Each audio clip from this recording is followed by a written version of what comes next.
There's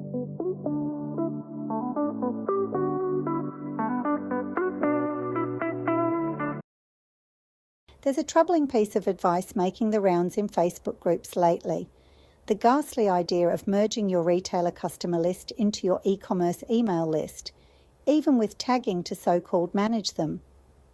The untenable argument is that you can add retailer customers to your Klaviyo account, tag them to ensure they don't receive e-commerce flows, and only use the list for campaigns driving traffic to retailers. Let me explain why this is a deeply flawed approach. First and foremost, retailer customers and e-commerce customers are entirely different audiences, and combining them, even with tags, is fundamentally counterproductive. Retailer customers are individuals who purchase your books through platforms like Amazon, Barnes & Noble, Kobo, Google Play, or Apple Books. They are accustomed to interacting with the retailer, not your store. They aren't familiar with your e-commerce platform, and they aren't engaged in the way that a direct customer would be. In fact, these people are not your customers. They are customers of the retailer.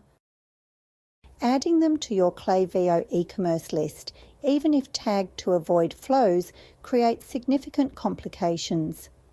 For one, Klaviyo is specifically designed for e-commerce. Its strength lies in tracking buyer behavior on your website. Actions like browsing, adding to cart, adding to checkout, and completing purchases.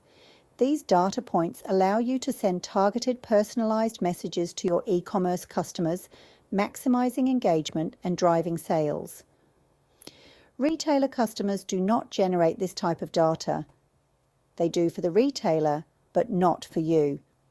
By adding them to Klaviyo, you clutter your analytics and reduce the clarity you need to market effectively to your e-commerce customers.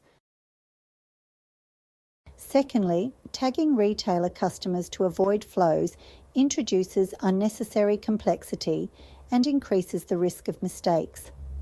Klaviyo flows are automated, and they rely on triggers like website behavior or purchase data. By adding retailer customers, you're forcing the system to manage an exception, a group that doesn't interact with your e-commerce platform but exists only for campaigns.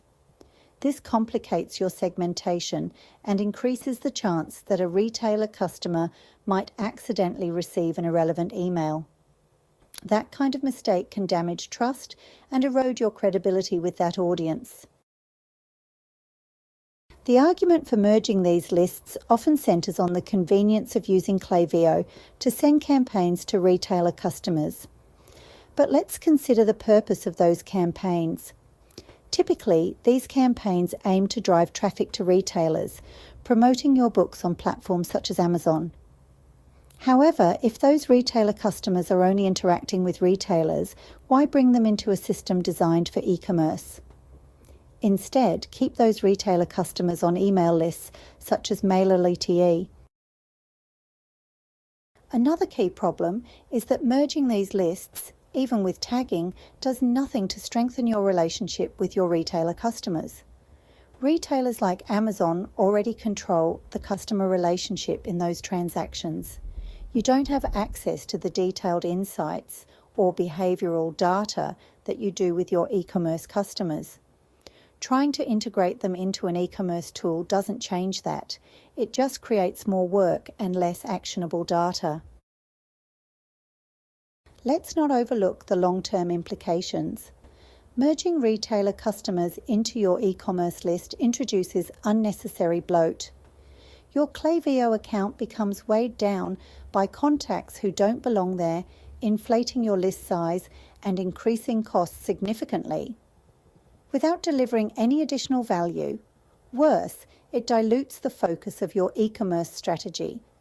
Instead of using Klaviyo to hone in on your direct customers, those who engage with your store and are most likely to buy again, you're wasting time and resources managing a group that isn't relevant to the purpose of the platform.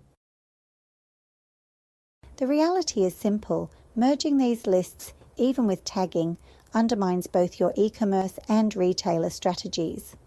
Your e-commerce list should focus exclusively on customers who shop directly with you. It's the foundation of your direct-to-consumer business. Retailer customers, on the other hand, are better managed through separate tools or strategies that align with their unique relationship to your brand.